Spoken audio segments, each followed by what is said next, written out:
की कथा आती है जिनके पुत्र हुए ध्रुव। ध्रुव जी की कथा भी लगभग सबको पता है। बाल्यकाल में ही ध्रुव जी ने देखा कि पिता की गोद में कोई और बालक बैठा है। इस बात से पिता की गोद में जाने लगे तो छोटी माँ ने डांट के भगा दिया। बोले कि जाओ पहले वन में जाके भगवान से प्रार्थना करो, मैं छोटी माँ के गर्भ से जन्म लूं, तब इस गद्दी पर बैठने का तुमको अधिकार प्राप्त होगा। ध्रुव जी महाराज रोते हुए माँ के पास गए। माँ ने जाकर के कहा, बेटा हंस की तरह बनो। हंस का स्वभाव होता है वो दूध और पानी मिला हुआ हो तो दूध पीता है, पानी छोड़ देता है। अपने कानों को हंस की तरह रखो, सामने वाला क्या बोल रहा है उसमें दूध क्या है, मतलब ग्रहण करने वाली बात क्या, बस उसको ग्रहण करो, बाकी छोड़ो। मैं तो तुझे कथाओं में ले जाती हूं, मंदिर ले जाती हूं, लेकिन छोटी माँ ने तो सीधे भगवान के पास जाने की आज्ञा दी है। वो तेरी शत्रु नहीं है, तेरी गुरु है बेटा। उनके आश्रय में रहो, उनकी बात मान के अब तुम वन में जाओ। नन्हे से ध्रुव जी महाराज 5 वर्ष की आयु में वन की ओर प्रस्थान कर गए। नारद जी महाराज ने आकर के 12 अक्षर मंत्र प्रदान किया। ओम नमो भगवते वासुदेवाय। ये 12 अक्षर मंत्र ध्रुव जी को नारद जी ने प्रदान किया। ध्रुव जी महाराज ने 5 महीने तक ठाकुर जी का इसी मंत्र की साधना से आवाहन किया। हर महीने ठाकुर जी अपनी भक्ति में एक कटौती करते हैं। ध्रुव जी कैसी कटौती? तो कहते हैं, तेरा त्रांते कपित्थ बदरासन। ध्रुव जी 3 रात्रि तक कुछ नहीं खाते और 3 रात्रि बाद केवल कपित्थ फल खा के भजन करते। 1 महीना ऐसे ही भजन किया। दूसरा महीना प्रारंभ हुआ, ध्रुव जी महाराज बोले ठाकुर जी नहीं मिले, अभी तक नहीं आए। तो दूसरे महीने में ध्रुव जी ने 6 दिन खाना बंद किया और 6 दिन बाद केवल पत्ते खाते। दूसरे महीने में भी ठाकुर जी नहीं आए तो तीसरे महीने में ध्रुव जी ने 9 दिन खाना बंद किया और 9 दिन बाद केवल जल पी के भजन करते। चौथा महीना प्रारंभ हुआ, ध्रुव जी बोले खाने पीने से तो कुछ हो ही नहीं रहा, तो 12 दिन तक खाना पीना बंद किया। 12 दिन बाद केवल श्वास लेते थे, ऐसे भजन करते। बंधु, ध्रुव जी की भक्ति में क्या है बताओ? जिद। क्या है? जिद, जो हम कभी नहीं करते। भक्ति में जिद होनी बहुत जरूरी है। जैसे संसार की किसी वस्तु की प्राप्ति के लिए जिद आती है मन में, ऐसे कभी भगवत प्राप्ति की हुई? कभी नहीं। ध्रुव जी की भक्ति 5 महीने में ठाकुर जी को प्रकट करती है। क्यों? क्योंकि ध्रुव जी की भक्ति, जिद को शुद्ध हिंदी भाषा में कहें उत्कंठा। ध्रुव जी की भक्ति में उत्कंठा है, ललक है भगवत प्राप्ति की। इसीलिए वो हर दिन, हमारी कैसी जिद है, एकादशी पे भी यूं पूछते हैं, महाराज जी द्वादशी कब आएगी, वो उसका पारना कब होगा, व्रत का कितने बजे व्रत तोड़ना है। एकादशी वाले दिन भी यूं लगती है कब होगी भैया द्वादशी आवे, कल तो, अरे मैया कल तो द्वादशी, धुआंधार बनाओ 56 भोग। हमारा व्रत ऐसा है, एकादशी के बाद द्वादशी की प्रतीक्षा होती है। करवा चौथ का व्रत माताएं रखती हैं, 4 बच्चे छत पे ही घूमते रहते हैं, चंदा निकले तो फोन कर दियो। ऐसा व्रत है हमारा। फोन कर करके पूछे तुम्हारे यहां निकला क्या? बोले हाँ यहां तो दिख गया। बोले निगोरो, यहां तो निकलो ही ना है अभी। ये ऐसी हमारी जिद है भैया। भगवत प्राप्ति में जब तक जिद नहीं आएगी, ठाकुर जी से जिद नहीं करोगे मिलो हमको, नहीं तो देखना फिर। ध्रुव जी की भक्ति में जिद है, उत्कंठा है, प्राप्ति की ललक है। उन्होंने हर उस वस्तु का त्याग कर दिया जिस वस्तु के बिना जीवित रहना भी असंभव है। ठाकुर जी आप मिलो, नहीं तो मैं इसका भी त्याग कर दूंगा, आपको मिलना पड़ेगा।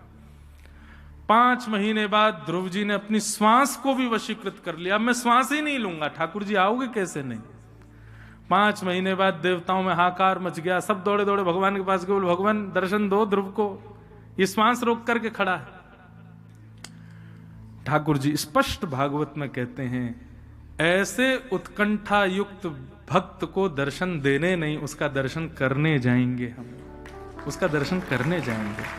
और गरुण को आज्ञा दी भगवान ने, आओ जल्दी। गरुण पर विराजमान होकर के शंख चक्र गदा पद्मधारी श्रीमन नारायण चतुर्भुज रूप धारण करके पहुंच गए ध्रुव जी के सामने। दोनों हाथ जोड़ करके एक पैर पर खड़े हैं ध्रुव जी महाराज, और ओम नमो भगवते वासुदेवाय इस मंत्र का निरंतर जाप 5 महीनों से चल रहा है। गरुण जी बोले, भगवान आपको इतनी देर हो गई आए हुए, ये देख क्यों नहीं रहा आपको? ठाकुर जी बोले, क्योंकि उसने चित्त में मेरी झांकी बना रखी है, वो उस चित्त की झांकी का दर्शन कर रहा है। ठाकुर जी ने जैसे ही एक स्वर प्रकट किया, स्वर प्रकट होते ही वो चित्र, जो चित्त की झांकी थी, वो अंतर ध्यान हो गई। जैसे अंतर ध्यान हुई, व्याकुल हो गए ध्रुव जी महाराज। ठाकुर जी कहां चले गए? हाँ नाथ कहते हुए जैसे ही नेत्र खोल करके देखा, सामने चतुर्भुज रूप में शंख चक्र गदा पद्मधारी ठाकुर जी खड़े हुए। ध्रुव जी महाराज के नेत्रों से अश्रुपात होने लगा देखते ही। मैं कभी कभी बंधुओं कथाओं में एक बात कहता हूं, ठाकुर जी हमको मिलेंगे तो हमारी हालत क्या होगी? सबसे पहली बात, देह की सुध नहीं होगी। आप, ये भी हो सकता है कि आपकी याददाश्त इतनी चली जाए कि अपना नाम भी भूल जाओ। ठाकुर जी से बहुत कुछ पूछना, ये तो बहुत दूर की बात है। ठाकुर जी से मैं ऐसा कहेंगे वैसा नहीं, तो बहुत दूर की बात है। ठाकुर जी के सन्मुख जाएंगे तो इतनी भी देह में सुध नहीं होगी कि आप ये भी भूल जाओ कि मेरा नाम क्या है। दूसरा, नेत्रों से अश्रुपात रोके नहीं रुकेगा। तीसरा, कुछ भी रखने की इच्छा नहीं होगी, मैं लुटा दूं, खुद को भी अर्पित कर दूं। कृष्णदास कहते हैं, कृष्णदास किए प्राण न्योछावर, यह तन जग सिर पटको। ठाकुर जी जैसे दिखेंगे फिर इच्छा होगी अभी प्राण ले लो, हमको जीवित मत छोड़ देना, नहीं तो ये बहुत बड़ा श्राप होगा हमारे लिए। आपके दर्शन के बाद अब जीवित नहीं रहना नाथ, आप गए तो प्राण भी जाएंगे। ऐसी स्थिति, संग्रह की स्थिति बनी हुई है, देह में अभिमान बना हुआ है। लोगों के लिए तो दूर, ठाकुर जी तो बहुत दूर की बात, सामान्य भाव पर भी कभी रुदन नहीं होता, व्याकुलता नहीं होती, तो ठाकुर जी अभी बहुत दूर है, जन्म लग जाएंगे पहुंचने में। आओ किशोरी जी, हम कर रहे हैं, अभी जन्म कर रहे हैं, आप टेंशन मत लो, विराजो। ठाकुर जी आज संकेत पे संकेत, वो जल्दी कर आनो मेरो जन्म कर, अब श्री जी भेजिए हैं।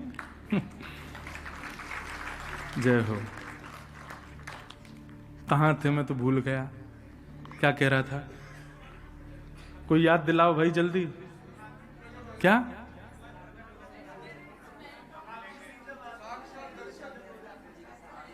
हाँ, दर्शन होगा तो क्या होगा है?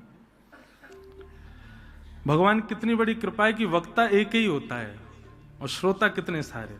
अगर आप लोग कथा कहने लग जाओ कुछ समझ नहीं आए, एक साथ बोलो तो मैं क्या कह रहा था, दर्शन होगा तो क्या होगा।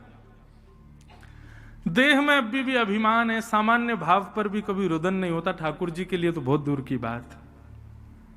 संग्रह की स्थिति है कि ये भी मेरा है, अभी रखूं अपने पास ही, तो अभी ठाकुर जी बहुत दूर है। ठाकुर जी मिलेंगे तो तन की सुध नहीं होगी। अरे ठाकुर जी के लिए बहुत दूर की बात, हम गुरुजनों को देख लेते हैं तो हम निर्वाक हो जाते हैं, हमारी वाणी भूल जाती है हमें क्या कहना है, तन कांपने लगता है। तो सोचो ठाकुर जी कभी मिलेंगे तो क्या होगा। ध्रुव जी महाराज के नेत्रों से आंसू गिरने लगे। भगवान बोले, बोलो, तुम हमको बहुत बुला रहे थे, अब हम आ गए, कुछ बोलो। ध्रुव जी ने इशारा किया, बोले मुझे कुछ बोलना नहीं आता भगवान। तब भगवान ने पशपर्शबालम कृपया कपोलो, अपने शंख का जैसे स्पर्श कराया ध्रुव जी के गाल से, संपूर्ण वेद वेदांत उपनिषदों का ज्ञान भक्ति सहित उनको हुआ। देखिए, ज्ञान हुआ और भक्ति नहीं आई तो अहंकार आएगा, वाणी में भी अहंकार दिखेगा, लेकिन भक्ति युक्त होकर ज्ञान आएगा तो वो ज्ञान सदैव दूसरों के जीवन को बदलने वाला होगा। भक्ति युक्त ज्ञान प्राप्त हुआ प्रहलाद श्री ध्रुव जी महाराज को। भगवान बोले, अब बोलो। तब ध्रुव जी ने भगवान की स्तुति गाई। अच्छा, यहां पर एक बात है कि ध्रुव जी दंडवत करना भी भूल गए पहली बार तो, ठाकुर जी को दंडवत करना है ये भी भूल गए। ये भी भगवान ने जब शंख स्पर्श कराया तब ध्रुव जी को याद आया कि मुझे दंडवत करना है। तो एक इतना सुंदर भाव है। कितने वर्ष के ध्रुव जी? 4.5-5 वर्ष की आयु है बस। और उस समय ध्रुव जी की स्थिति क्या है? तद्दर्शनेन कथा साध्व शिक्षिता ववन्दतांगं विनमय्य दण्डवत् द्रग्भ्यां प्रपश्यन्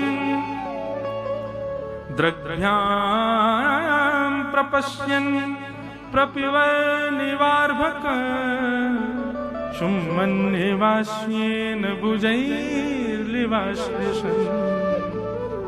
मुझे इतना प्रिय लगता है ये भाव। ध्रुव जी की स्थिति क्या है? ये उनके मन का भाव है। सुखदेव जी कह रहे हैं परीक्षित, ध्रुव के मन में क्या चल रहा है ठाकुर जी को देख करके?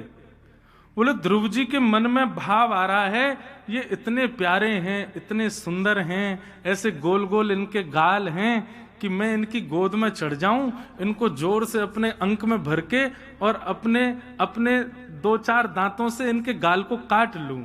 इतने प्यारे लग रहे हैं ठाकुर जी। चुम्बन निवास्येन भुजैर्लिवाश्लिषन्।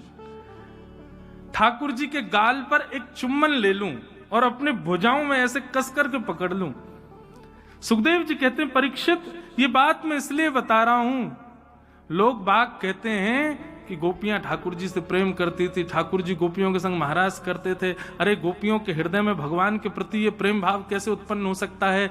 अरे परीक्षित, एक 5 वर्ष का बालक भी जब ठाकुर जी को देखता है तो जब उसके हृदय में ऐसी भावना आ सकती है तो गोपियों के हृदय में क्यों नहीं आएगी?